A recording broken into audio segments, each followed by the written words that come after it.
So for those of you who are joining us live stream from AI Infra, my name is Tony Zirnoon. I'm the director of partnerships at a company called Actian, and with me I have two very distinguished friends and guests from the industry, and I'm going to introduce them. Itzhak, thank you for coming. Zsolt, thank you for coming. I'm going to let my panelists introduce themselves, and then we're going to get started for a very interesting topic. Thank you, Tony, for hosting us. I'm Itzhak Assaraf. I'm CTO and founder of OneTouch.io.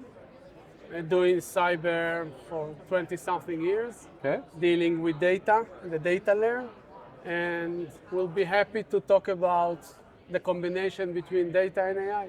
Awesome. And Zsolt, thank you for coming. Hi, Tony. Thank you for having me.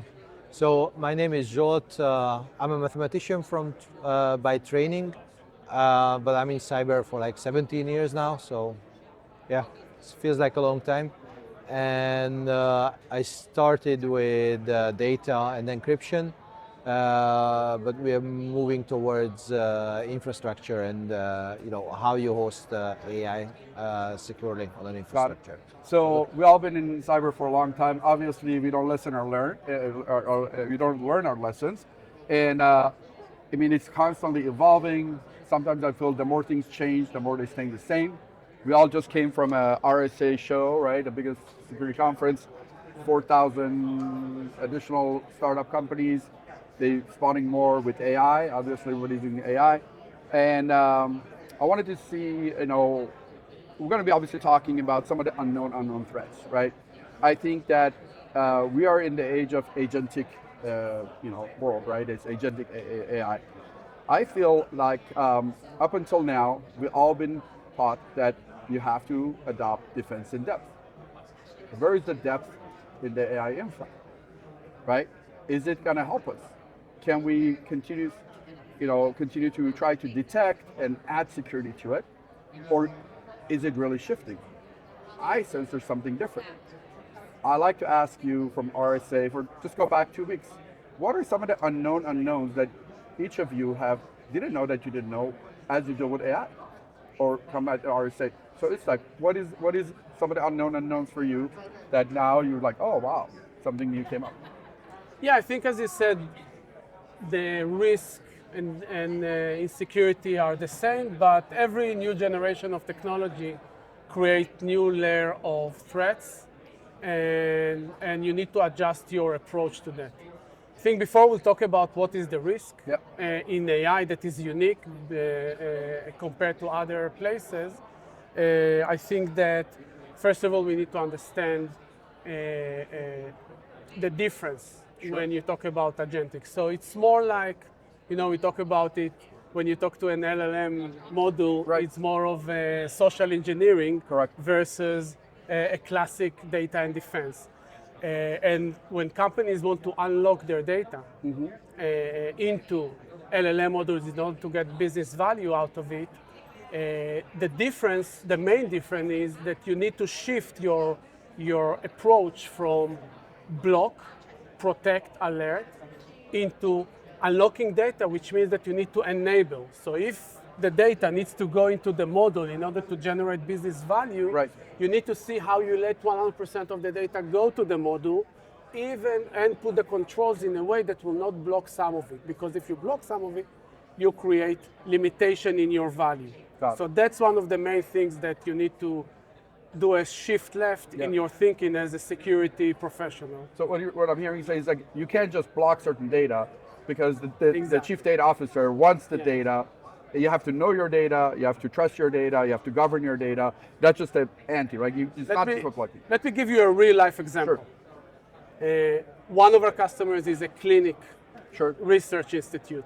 Actually one of the largest in the US. They have more than 100 research organizations running in parallel.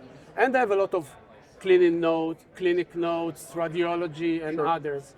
Imagine that they're collecting from all over the US, from hospitals, from other places.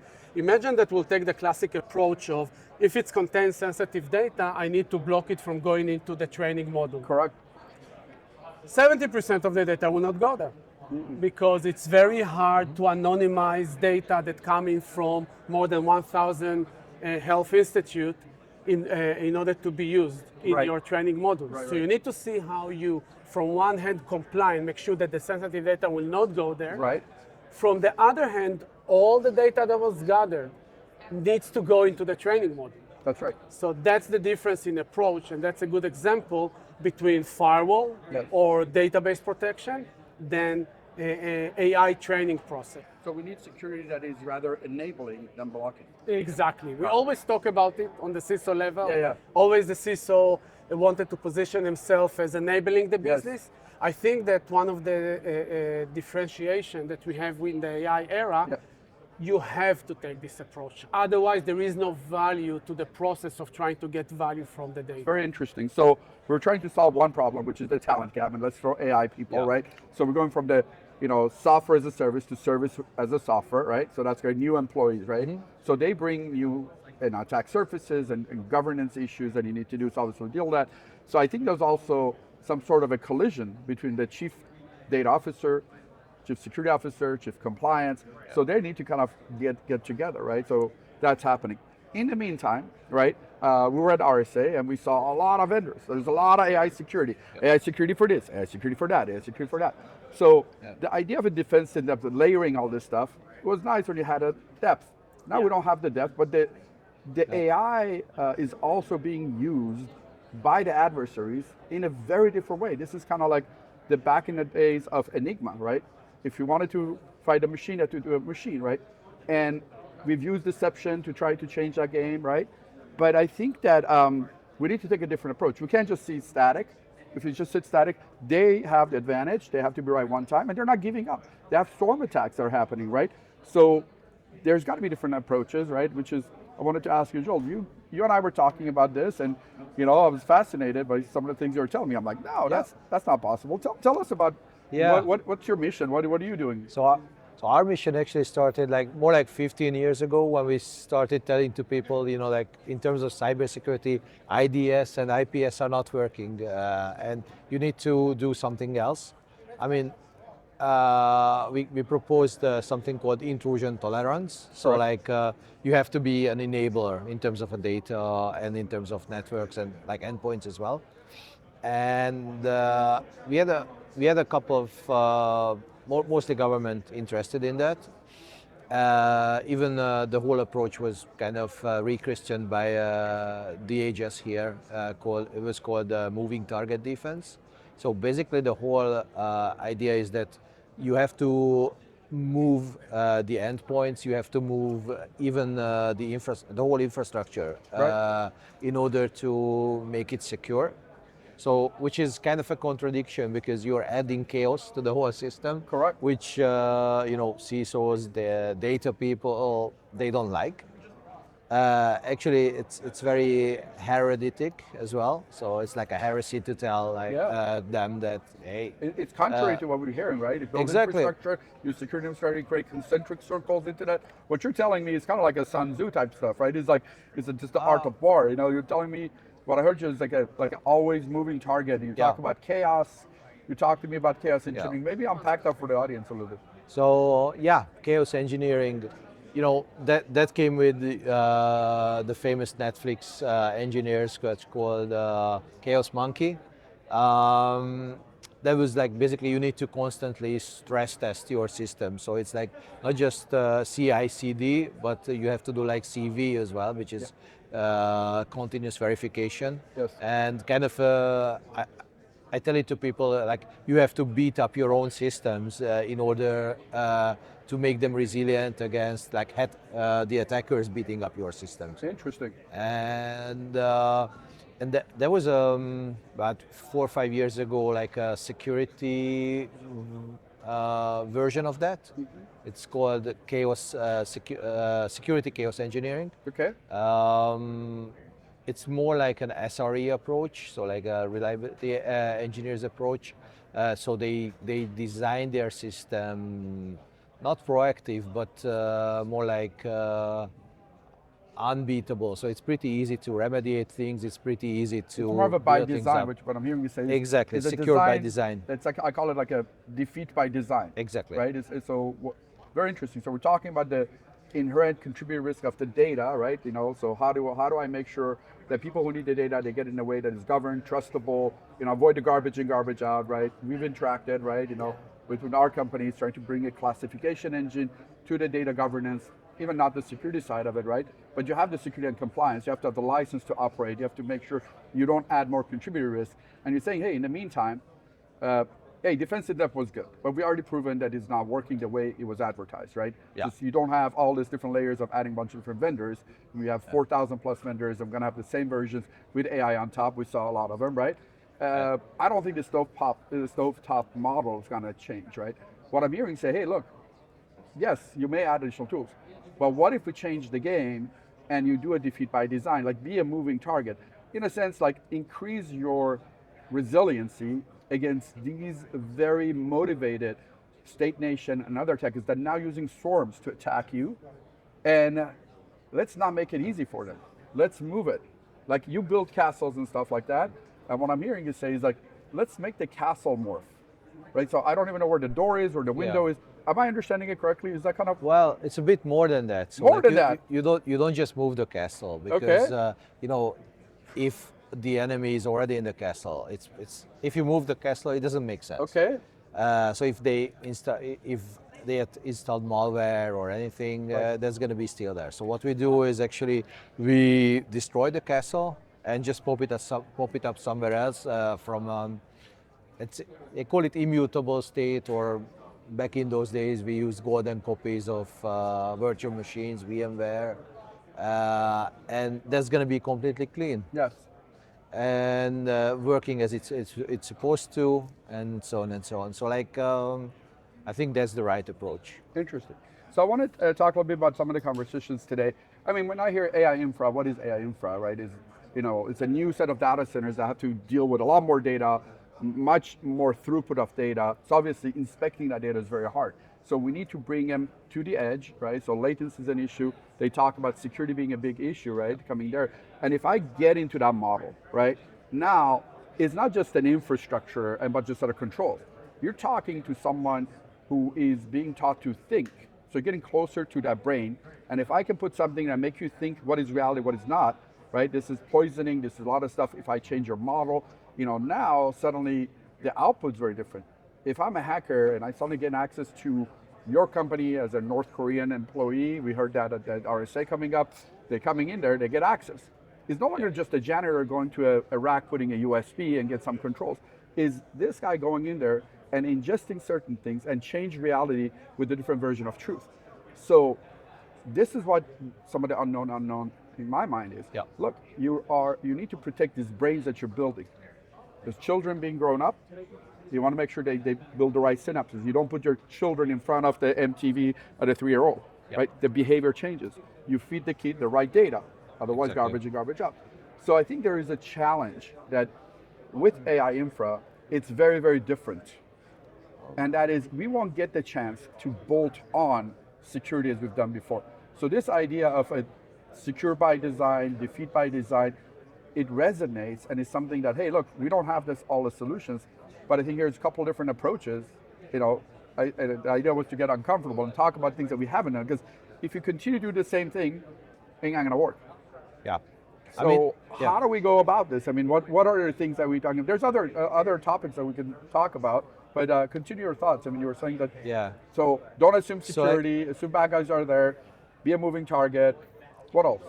So, if you want to, let's say, poison your child mind, you need to basically feed him with information, like misinformation, constantly.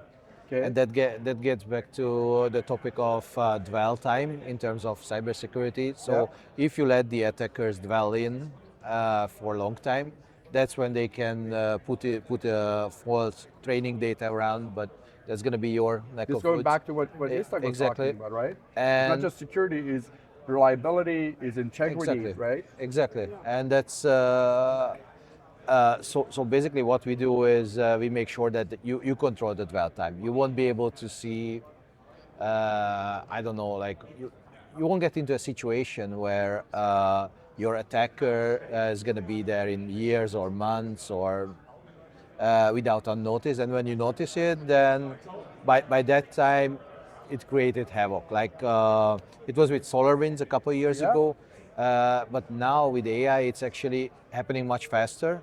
Not just the intrusion, but also creating false data. But I think you have much better. Yeah, I view think on that first of all, if you think about what's the difference between hacking to a data lake Yes. than hacking to an AI model, Right. What's the difference? was it very simple? Time to value. Time to value. Yes, if I will hack to a data lake, I have these trillion records that now I need to understand the structure of the data, the content of the data. I need to context, pull all of that, understand the business context That's right. that relate to the data in order to get value. Right. Where, and I can give an example. Let's Sure. take a hacker like an internal threat, for example. So one of our customers said, one of the things that I'm concerned about, that's an energy company, said, we have all the telemetric, all the data, all the structure of our electricity factories inside our LLM models. Someone can come and ask, how do I shut down the electricity in New York? Easy. Now, if I will need to figure it out from stealing 5 terabytes of a nuclear plant, Correct. okay, it will take me a few months. With LLM, I can just ask the system will tell me this is the path. I see. So time to value for the adversary. Time to value. So this is why the approach of moving the target all the time it's resonant. And you need also to look at it from, of course, at the end of the day, all of the infrastructure and serve the data. Yes. You need to look at it from the data point of view and map your risk. It's interesting. It's kind of like, what's the most important brain in the United States, right? The president, the Pope. Yeah. What happens to threat it? They move the president. Yeah. Maybe have decoys. So what I'm hearing is, hey, you're building this brain, this important brain.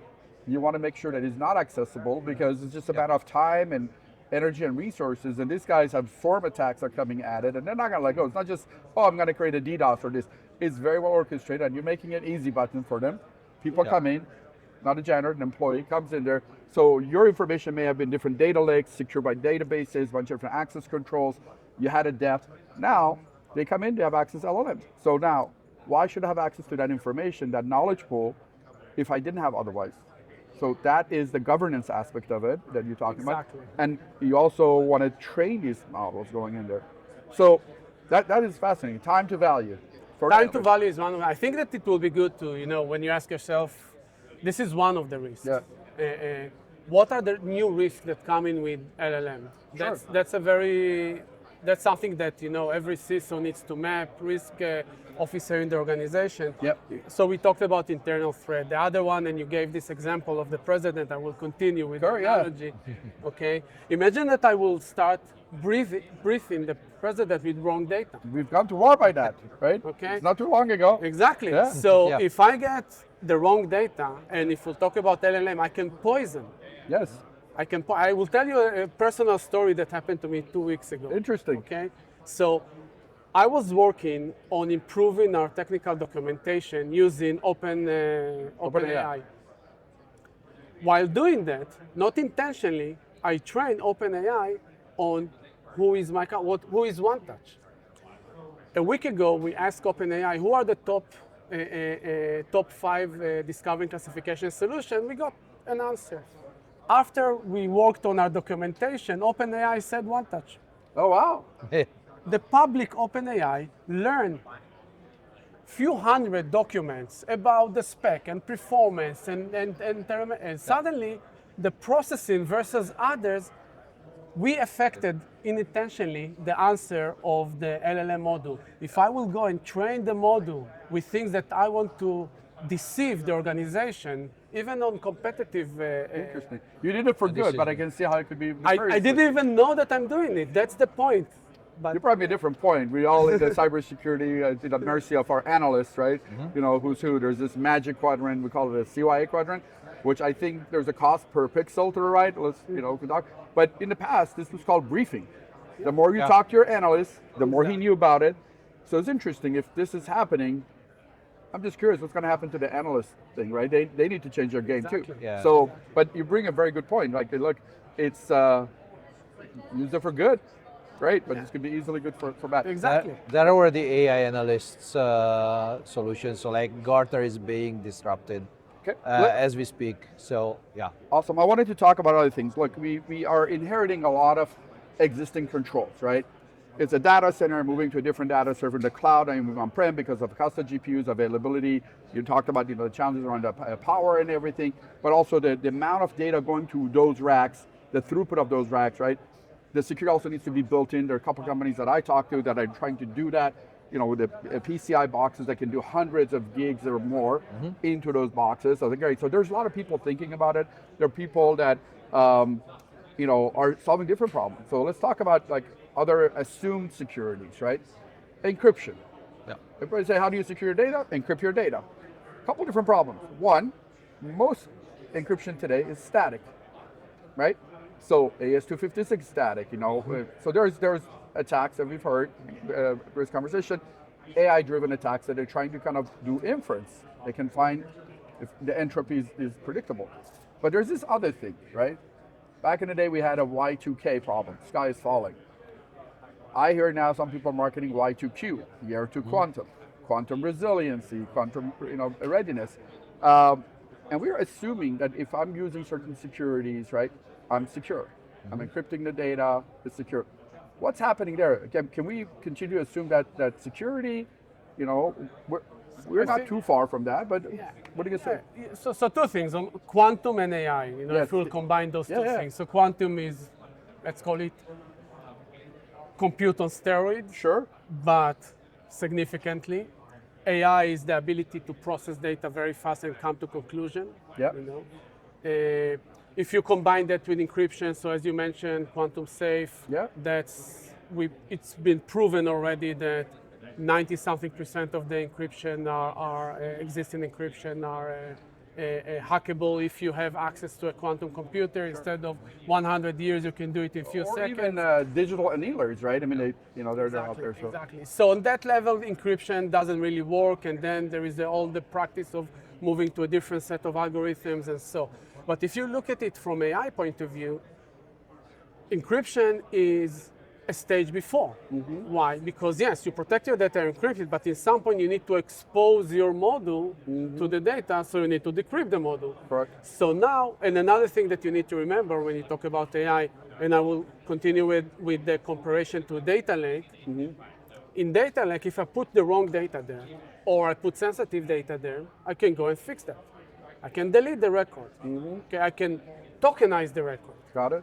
In AI model, if I push sensitive data inside the model, it's a one-way ticket. I need to destroy the entire model and train it again, and we know how much it costs to do that. It's like teaching your kid bad four-letter words. You can't go kill your kid, right? Yeah. Exactly. And Let's redo that. So first of Or all, just you feed need to more look info. at, you need to put the right controls and monitor the data before it goes. How do I go into the pipeline of the training? Right. The training of data, all the data that goes, is not that simple because you have different channels. So you need, first of all, to see what type of data goes into the training model, both from deceiving, the initial threat that we talked about, but also from sensitive data. We had two examples, real examples from customers. One LLM model knew to answer the question because of mistake of training it, what is the shareholders of all the board directors? Yeah. Because one of the spreadsheets that went by mistake was the board decision on how to divide the shares to different executives and others. So if you look at something like that, that's HR data that didn't need to go there. It's there. Now what you're going to do, you have a model that you spend 6-8 months on training. Right. Now you have the HR system of your employee. They're including you, salaries, including option plan, including. Yes. So you need to control how data goes. The second thing is when you consume data. So you need to see what type of questions goes in. Are the users of data abuse the model in order to get, and we gave the example of electricity. There are many other examples that I can abuse in order to get data that I'm not supposed. Don't tell them that. Another example, health insurance company. Right? what is the health condition of the NFL player? Interesting. I can adjust my bets because the health policy is stored in that health insurance company. So those things need to be monitored. Also the outcome side, to monitor the prompt and to see what data goes in and out, and based on that identify questions that have been asked that are actually, it's different. If we talk about the history of hacking, so you put payloads and you have patterns, so you have all the detection of that. Here, the attack is actually human talking to human. That's right. It's simple human questions, and you need to understand the context of those questions and the intent of the person that asks. Very interesting. So, just to sum it up, so basically before we're going after the controls, the keys and everything, get to the data lakes, extract, and they had to figure out and do this lateral movement, the MITRE attack and everything. Now it's more of the business logic, the context, the intent behind it. So we're gonna see more technology, more solutions, and more practice come around it. But we have to, don't assume security just because using certain cryptography. I think, and I said let's get uncomfortable. Up until now, we've seen this movie before. Those of us been a couple decades in there. So we said, hey, we have infrastructure, we have infrastructure security. Anything you say can add security next to it and make it secure, right? Network security, endpoint security, cloud security. Interesting. So what do we add? More controls, more things on it, and we said in depth, right? Because I think where we're going, and the security guys are like, oh my God, sky's falling. We tried to do this for virtualization. We failed. We tried to do cloud. We failed. $32 billion acquisition, we still have a cloud security problem. IoT, blah, blah, blah. Here we are the AI. Now we need to figure out, okay, what is different? Should I worry about the sky falling? I think not. But what do you think? We have other issues before the sky starts falling. So the whole system is very fragile, and the attackers are much smarter because it's not just people using AI anymore, but sooner or later, actually very soon, AI is gonna fight AI. And AI agents gonna fight AI agents, or you're not gonna be interrogated by a proper FBI agent, but there's gonna be like an agentic AI retrieving your data from something else, everything. And that's why it's actually super important how to manage your data, and how to manage your network, that this thing doesn't happen that easily. But again, in a best case scenario, what we can do is we are buying time to people. So we are buying time for not just to people, but for actually AI agents. So our AI agents. So I believe that, let's call it classic security. Sure. It needs to happen. Access control, techniques of moving the cheese for the mouse not to catch it. Right. All those things needs to happen. Sensitive data management needs to happen. Regulation, compliance, all of that needs to happen. It just needs to adopt to the new set of threats, to the new behavior, understand that now it's not human against machine, is a humanoid machine against human, and very soon, and I think today it's happening, we use AI, we use LLM in order to defend LLM. So when we figure out what... So I said like the enigma, right? Exactly. I mean, the machine against the machine. How do we know the context of a question to understand the context, or data that goes in? What is the business context? Is it an NFL player, an employee, or a customer? Maybe customer data is okay. Maybe it's a module to train for marketing, and it's okay as long as it's leads. But the moment it's become a paid customer, that's not okay, because that's a marketing engine and it shouldn't process a paid customer data. So all of that needs to happen. It needs to adjust in terms of volume, speed, accuracy, context. All of that needs to happen. And on top of that, you need to have the understanding, and we go back to the beginning of the conversation, that it's no longer blocking, it's enabling. You need to enable, you need to make sure that the people that consume the data have the ability to do it very quickly, almost real time, because the business change, they want to adopt. And also the people that feed the model will do it constantly accurately, up to date, Yep. but still all the controls needs to be done. But So- do you think, sorry, so do you think there's going to be human in the loop for longer time? Or because right now there is human in the loop because you're using your models against somebody using their models to attack, right? Let me tell you a So, but- secret. Sure.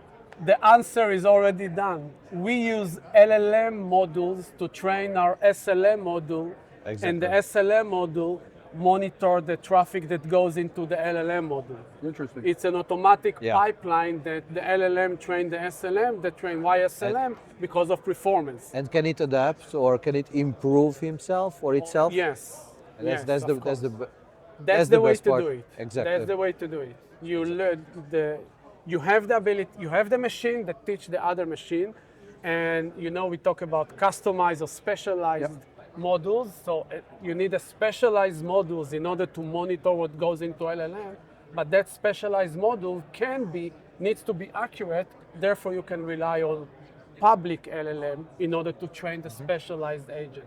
So all of that is done. Do we need the human in the middle?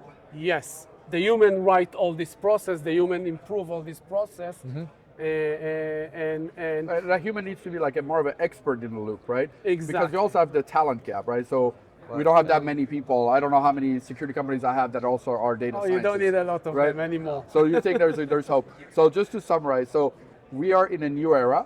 There's an inflection point. We have a new attack surface, right? AI, humanoids, and things like that, and it's constantly moving, right? They're evolving. They're relentless.